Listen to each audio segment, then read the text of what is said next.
Good morning, I'm Alan Foy, Chief Executive Officer of Smart Metering Systems.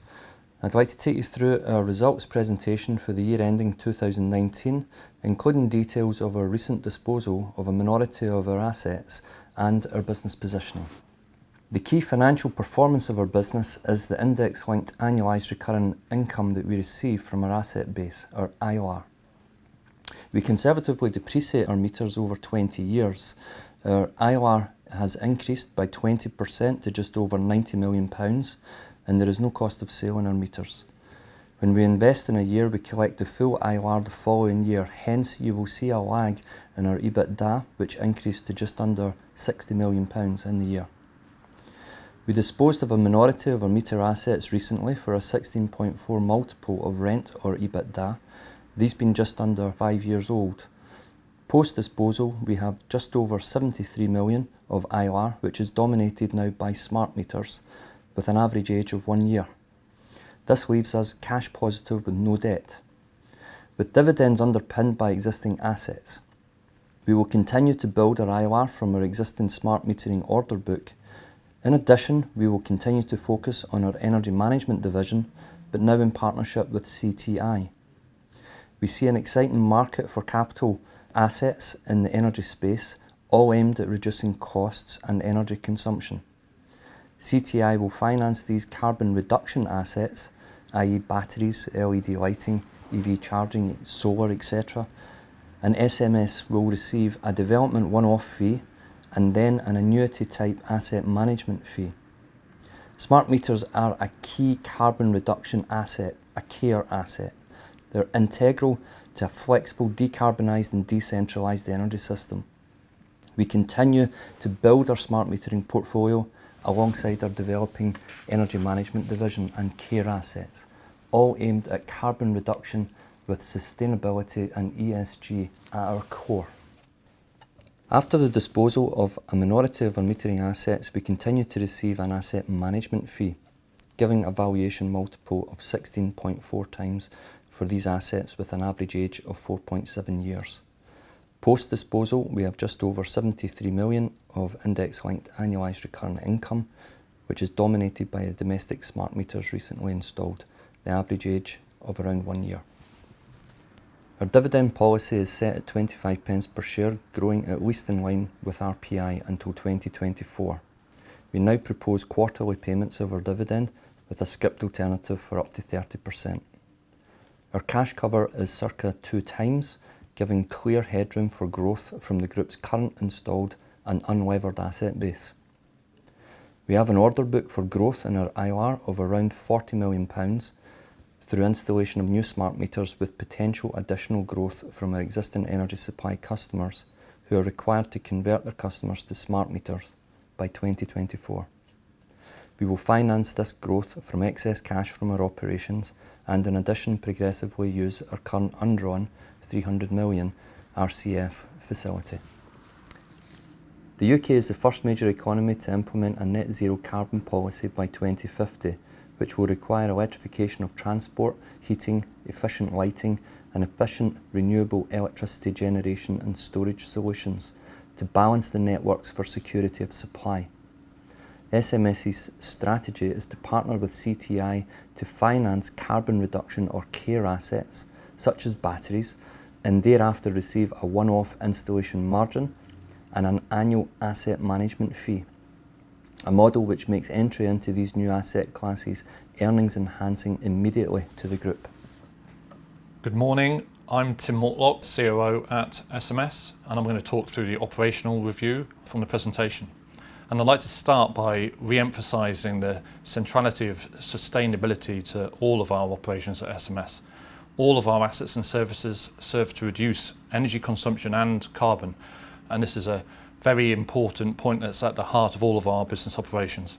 We have been very proud over 2019 that our handprint, the net effect of our services has been to reduce carbon footprint 9 times larger than our own footprint as well. And we've also been pleased during 2019 that our ESG sustainability efforts have been recognised, not least through receiving the Green Economy Classification and Mark Award from the London Stock Exchange.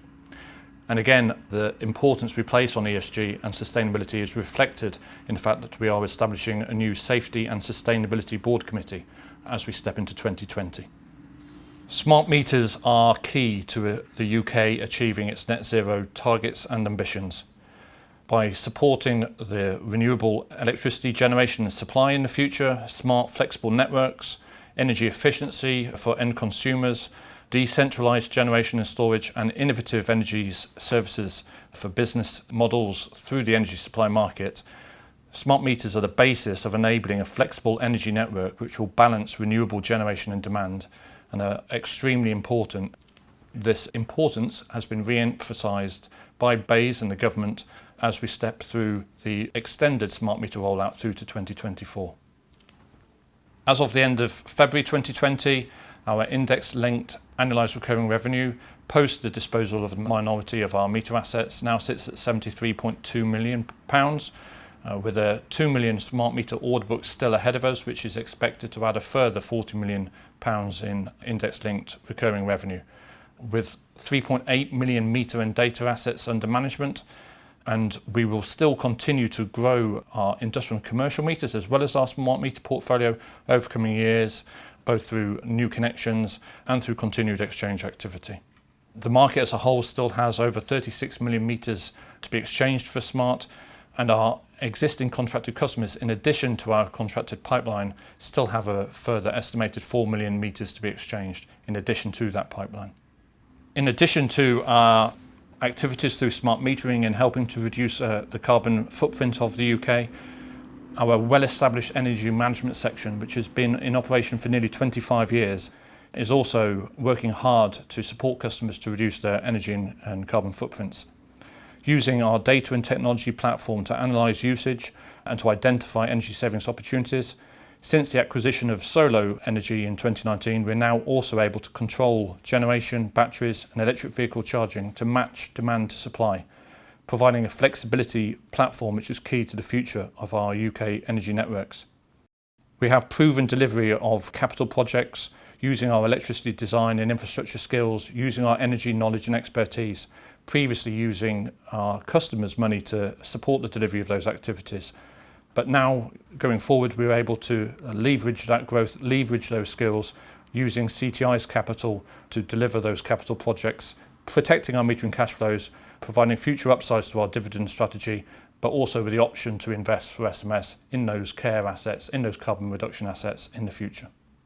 These carbon reduction assets are spread across a range of activities, from energy efficiency, lighting, heating, generation, renewable generation, storage, batteries, electric vehicle charging, all built on our digital platforms.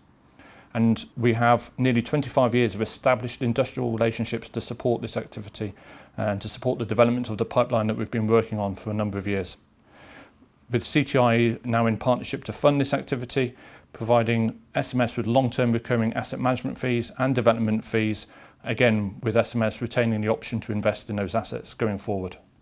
So I'm David Thompson, CFO, and I'm pleased to run through our FY19 results and then also highlight the effect of the recent meter asset disposal on our business going forward.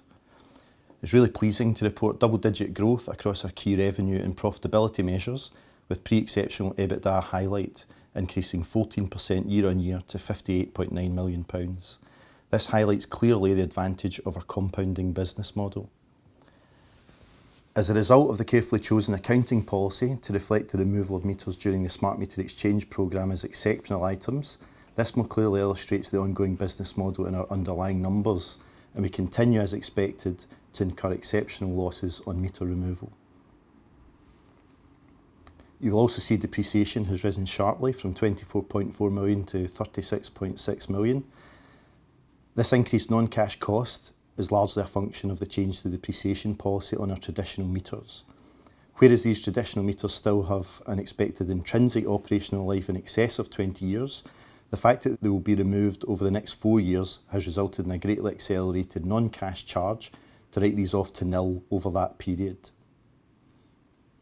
Net finance costs have also increased year on year, simply as a reflection of the debt funding of new meter assets deployed and is as per our expectations. Our underlying PBT of £15.6 million is slightly ahead of our expectations for the year. Turning to our divisional performance, in asset management, that's the division that captures the recurring income from our meter and data assets, third-party management fees, and shows continued growth as expected. As previously mentioned, the increase in depreciation results in a lower disclosed margin at 55%. However, you need to remove this non-cash cost, giving a depreciation adjusted margin of 93% to highlight the strength of the cash flows in the division. We would expect this margin to continue with RPI going forward. In asset installation, we've managed to reduce the overall loss in the second half of the year due to more careful deployment of our engineering workforce and reshaping the cost base to mirror the intended rollout extension to 2024. The gross loss of 5.6 million can be split 4.9 at the half year, so you can see that the management team has taken steps to address efficiency and cost in the business. Again, we would expect this division to return to a break-even point during 2020 as the flatter rollout enters its stride.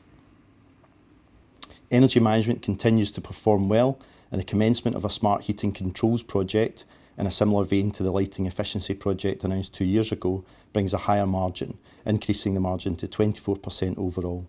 Again, growth with RPI can be expected for this division in 2020. Our cash flows are a key slide, demonstrating how we deploy capital in the business and return value to shareholders. You can see that from 42.3 million of operating cash flows, we further leverage this by bank funding and deploy into revenue generating assets. And from that, we service our debt and pay out dividends. We ended the year with a £50 million cash position, showing strong short-term liquidity. Clearly, the minority asset sale will allow us to delever the business completely and return on completion to a cash positive position.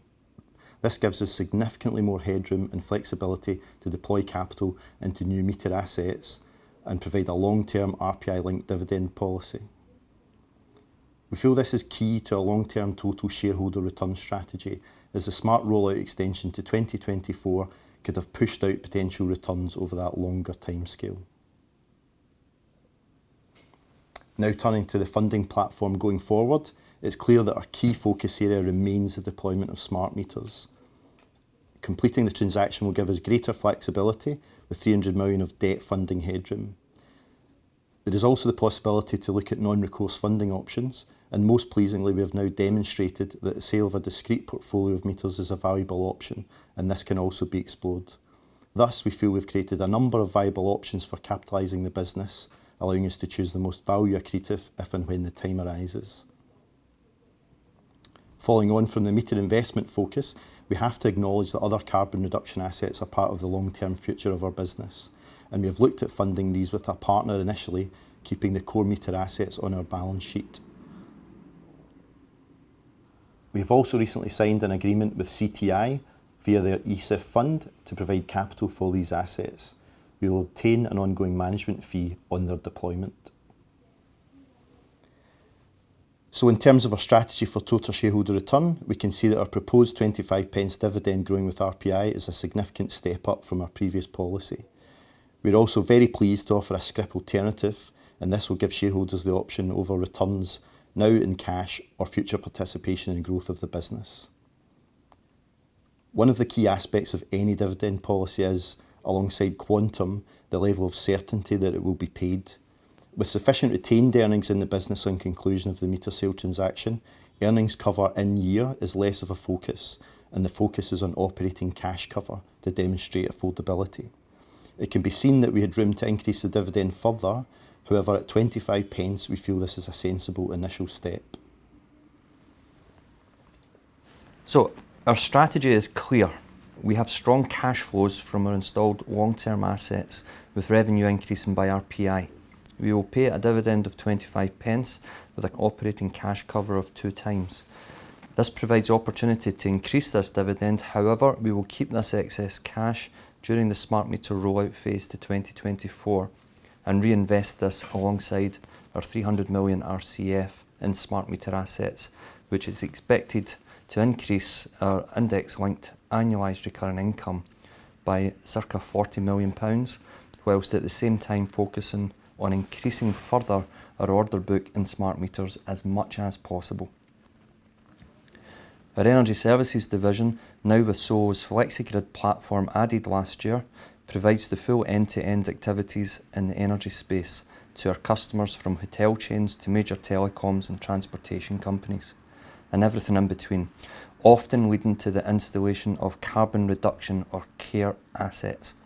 A profitable business division within SMS just now, SMS's strategy in partnership with CTI is to offer reduced costs, or ideally free, carbon reduction assets and solutions to our customers to reduce our customers' carbon emissions, reduce their energy costs, and thereafter share in the annual energy savings for the life of the installed assets. This will go to CTI in return for funding and owning the assets, with our Energy Services division retaining installation margins and ongoing asset management fees for the life of these assets, and therefore originate a further source of index-linked annualised recurring income to the group, but with no capital expenditure. Thank you. Our contact details, including our Group Strategy and Investor Relations Head, Dilip Kejriwal, are noted on our webpage.